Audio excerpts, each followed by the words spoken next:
সন্তান খাবার খাওয়ার সময় দুইটি আদব শিক্ষা দিলে সন্তানের কপাল খুলে যাবে। আমরা পিতামাতা যারা আছি, আমরা প্রত্যেকটা সন্তানকে ছোট্টবেলা থেকেই সুন্দর শিক্ষা দেওয়ার চেষ্টা করি, তাদেরকে আদব শেখানোর চেষ্টা করি। তাদেরকে খাবার খাওয়ার সময় দুইটি আদব শিক্ষা দিবেন। কিন্তু দুঃখজনক হলেও সত্য, অধিকাংশ পিতামাতা তারা সন্তানের কপাল খুলবে দূরের কথা, এমন বদদোয়া দিয়ে দেয়, এমন অভিশাপ করে। সন্তান একটু দুষ্টুমি করলে, একটু ফাজলামি করলেই বাবা মা বদদোয়া দিয়ে দেয়। অনেক মা আছে বারবার অভিশাপ দিয়ে দেয়। যেই মা 10 মাস 10 দিন পেটে ধারণ করেছে, সেই মাই যখন সন্তান একটু দুষ্টুমি করে তখনই সন্তানের উপর অভিশাপ করে। খবরদার, মায়ের দোয়া যেমন কবুল হয়, মা বদদোয়া দিলে সাথে সাথে আল্লাহ তাআলা সেই বদদোয়া কবুল করে নেন। এজন্য সন্তানকে কখনো অভিশাপ করবেন না, সন্তানকে বদদোয়া দিবেন না। সন্তান দুষ্টুমি করবে, তাকে বোঝানোর চেষ্টা করবেন।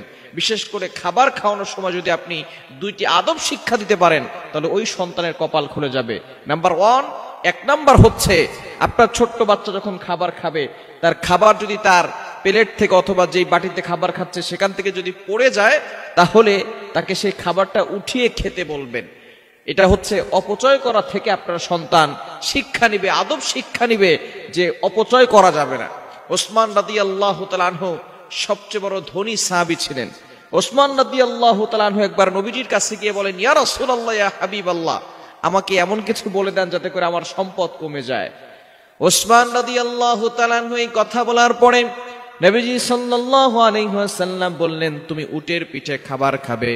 এবার ওসমান রাদিয়াল্লাহু তাআলা আনহু কিছুদিন পরে এসে বললেন, ইয়া রাসূলুল্লাহ, ইয়া হাবিবাল্লাহ, কি আমল বলে দিলেন? এখনো তো আমার সম্পদ কমে নাই, শুধু বাড়তেই আছে। আল্লাহু আকবার, সম্পদ শুধু বাড়তেছে।